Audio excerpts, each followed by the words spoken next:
Order! Order! You are an incorrigible delinquent at times. Behave yourself, man!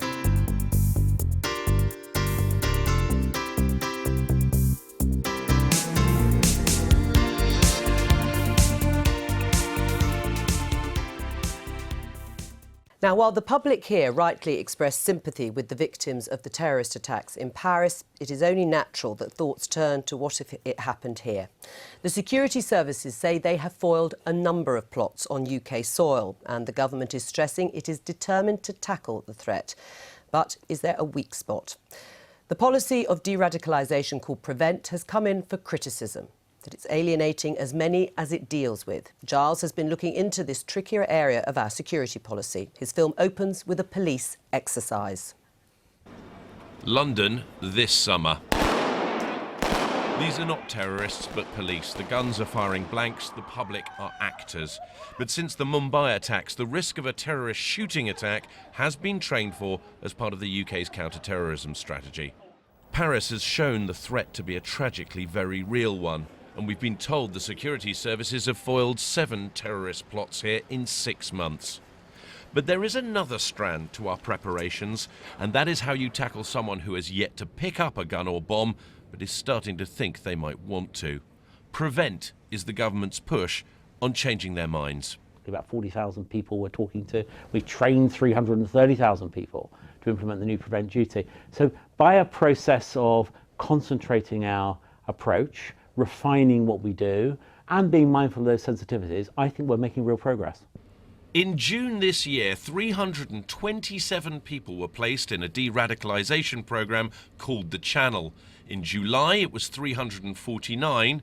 In August, just 120, but the total, 796, was a larger number than for the whole of 2012-13.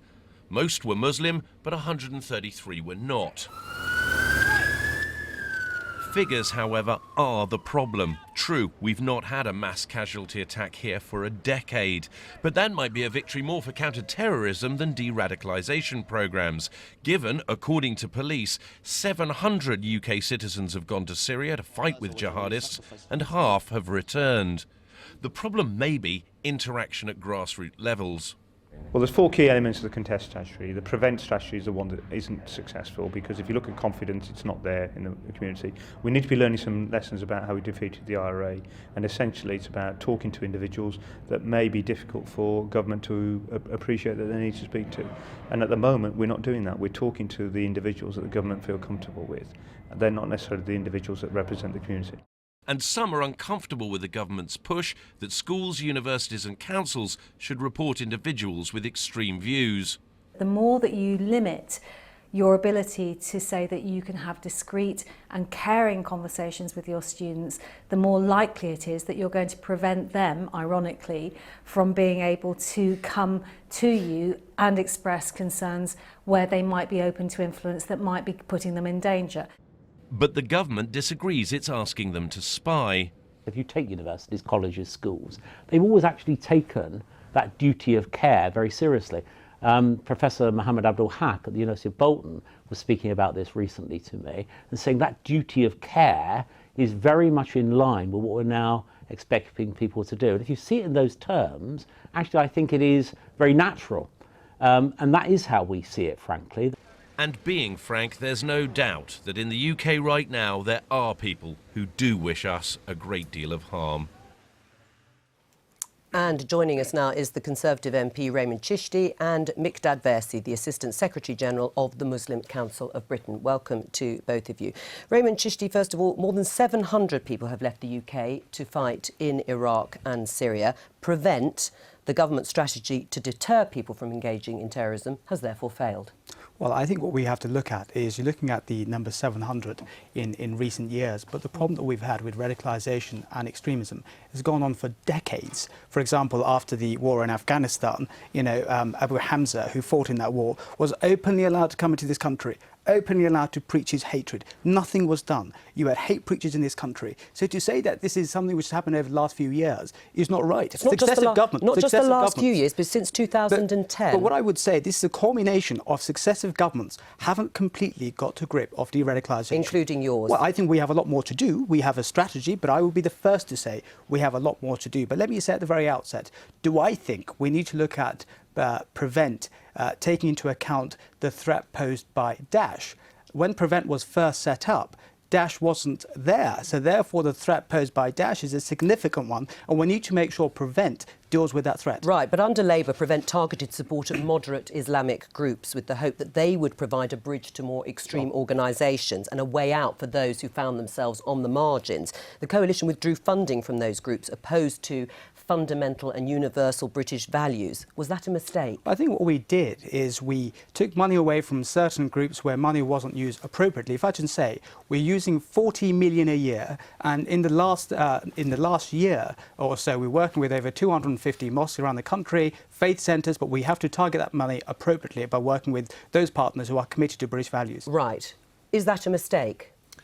I think that the government should engage with broad range of British Muslim communities from a diverse group, not just the ones that agree with what it says. I think that's something that everyone would hopefully agree with. It makes no sense that if you're trying to institute a policy that is going to impact significantly one portion of the community, you need to be talking at the very minimum, understand the concerns, and then we're likely to have an effective policy to keep ourselves safe. I mean, that's what we need, something effective, something that's evidence-based and something that the community can buy into. Has the government been talking to you, to Muslim Council of Britain, or has it marginalised you? The government hasn't been talking to the Muslim Council of Britain, and for us what we think is it's very important to have critical friends at the table. There are many people who criticise the Muslim Council of Britain. Nazir Afzal, has openly done so in the past as well. But he was invited to our AGM, I think, last year. We are very happy to talk to other people who have different views. We think that it's very important that the government should do so as well. Shouldn't the government be talking to the Muslim Council of Britain and critical voices, if that's what's needed, to reach those who might be vulnerable to that sort of ideology? Well, let me make it very clear. The Prime Minister asked me to engage with the Muslim community throughout the country prior to the election. Not the Muslim Council of Britain. But I've personally had meetings with the Muslim Council of Britain and their Secretary General. But for me, and I would say, I want to engage with everyone. So therefore, when I put the recommendation forward to government, we've listened to everyone. Because remember, we are in this together. Everyone has a role to play in fighting this evil ideology. And remember, this evil ideology and these extremists will not stop at anything to impose their will. And therefore, the more we're united with all organisations coming together, the better we are to defeat it. Can I say, Miqdad's absolutely right. The MCB invited me to speak at the AGM. I said, because I looked at your agenda, you did not have the issue of people flying off to Syria and Iraq on your agenda. I said, I will only speak if you allow me to speak about that, and thankfully you did. So it was about me actually opening that door, which you weren't prepared to talk about. But my point is that, I certainly pay tribute to you. You personally have spoken about this subject. But my view is very much what Rehman is saying, is that we failed in many respects around our engagement. We haven't caught up with the internet age. Prevent was pre-internet age. Prevent was pre-Daesh, everything else. And the idea of de-radicalisation can only work with resources. Radicalisation takes place one-on-one, hundreds of hours happening. At the moment, we have a programme where we don't have one-on-one mentoring. We don't have enough mentors. We're not doing enough with those people who are referred for help. Right. Why didn't you have that at the top of your agenda? 700 people who've gone to Syria and Iraq, people who've been radicalised. It wasn't part of our AGM, but we've been doing a lot of work on it throughout the year and currently right now. I mean, just on Thursday, before the horrific attacks in Paris, we had a national meeting where we started a roadshow, a listening exercise across the country to try and understand what's going on, to see what Muslim communities in the grassroots are saying, and to corroborate what we've been saying in the past, to find ideas. How can we tackle some of the issues that are faced? So we are very much on the front line. We very much are working on this. There is no silver bullet. We're not someone who's going to say, this is the answer. There is no clear answer. Joe, we're definitely working on it. The answer is the grassroots, not the very large organisations who do a phenomenal job. Do you see the Muslim Council of Britain as grassroots? Because, they don't represent all Muslims, do they? My point is that I've worked with lots of women's groups, for example, who work very locally with families, etc. They are the answer. They don't have the time. They're saving lives. They don't have the time to put in a business case for government funding. We've got to make it easier for them to do their job. I think what we've got to do is, you're absolutely right, we've got to broaden that engagement process. The Prime Minister set up a community engagement panel to look at ensuring all views are taken on board. But remember, I hosted a lecture in Parliament with Professor Peter Newman from King's College London. You have 3 Ds. Those who are clearly dangerous, those who are disturbed, and those who are disillusioned. And therefore, the government has a responsibility to ensure that its policy deals with those. Clearly, those who are dangerous, you can have a different strategy to deal with them. Those who are disillusioned, disturbed, get sucked into this poison ideology. And therefore, people on the front line, mum and dad, have a responsibility to ensure what their children are doing on the internet. Absolutely Everyone right. has to have that check and balance. And what I would say on that very point, it's important to take down the internet material. But what's so important is to put up another narrative which tackles that in itself. And I think the government's done a lot of work on that. Right. Has there been a favour from within the Muslim community doing enough to stop radicalisation in their own homes? I think there is a lot of work that needs to be done from within the Muslim community and broader.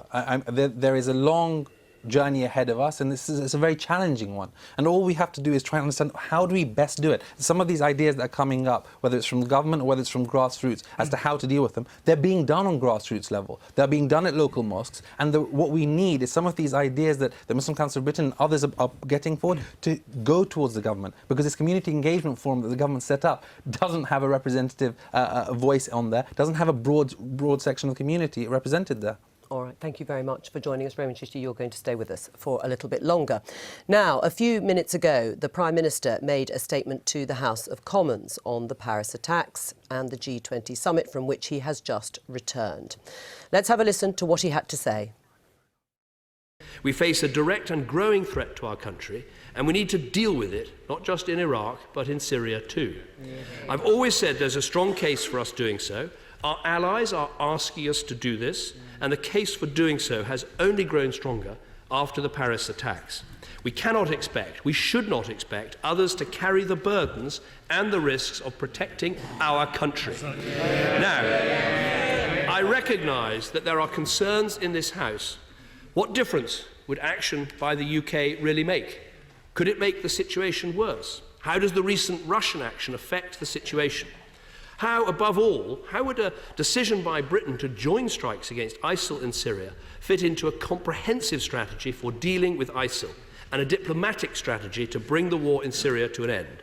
I understand these concerns, and I know they must be answered. I believe they can be answered. Many of them were expressed in the recent report of the Foreign Affairs Select Committee. My firm conviction is that we need to act against ISIL in Syria. There is a compelling case for doing so. It is for the government, I accept, to make that case to this House and to the country. I can therefore announce that as a first important step to do so, I will respond personally to the report of the Foreign Affairs Select Committee. I will set out our comprehensive strategy for dealing with ISIL, our vision for a more stable and peaceful Middle East.